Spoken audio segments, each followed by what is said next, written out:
నాకు ఎక్కడో మనం ఉండే పెద్దరికంతో మనలో మనం సంసార పక్షంగా ఉంటున్నాం, మన కుటుంబం అని.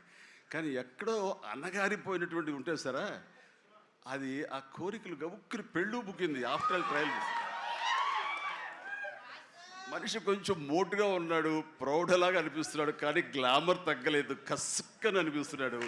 ఈ అమ్మ అసలు ఇది విశ్వక్షేణ కాకుండా నిజంగా ఆడపిల్ల అయి ఉంటే ఎక్కడో గుండె జారి కొంచెం గల్లంతయ్యేదేమో అనిపించింది ఆ మురుగు నాకు. అంత గ్లామర్గా ఉన్నాడు. నేను చేశాను ఆ సినిమాలో, తర్వాత నరేష్ చేశాడు, అలాగే రాజేంద్ర ప్రసాద్ గారు ఇంకో సినిమాలో చేశారు.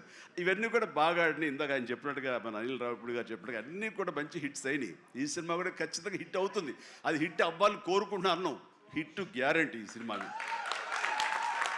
అంటే ఒక హీరో అంత రగ్గడగా, అంత టఫ్గా, అంత మొరటుగా ఉండే మాస్ మనిషి అంత నాజుగ్గా నవనవలాడుతూ ఛాన్స్ దొరికి పక్కన ఉండుంటే కనుక బుగ్గ కొరికే అనిపించే అంత ఫీలింగ్ ఉంది. అంటే అండ్ డెఫినెట్లీ ప్రతి వాళ్ళు ఆ కోరిక తీర్చుకోవడం కోసంగా, చూసుకుంటూ ఉండడం కోసంగా వెళ్తారని అనుకుంటున్నాను. ఖచ్చితంగా వెళ్తారు, ఆనందిస్తారు.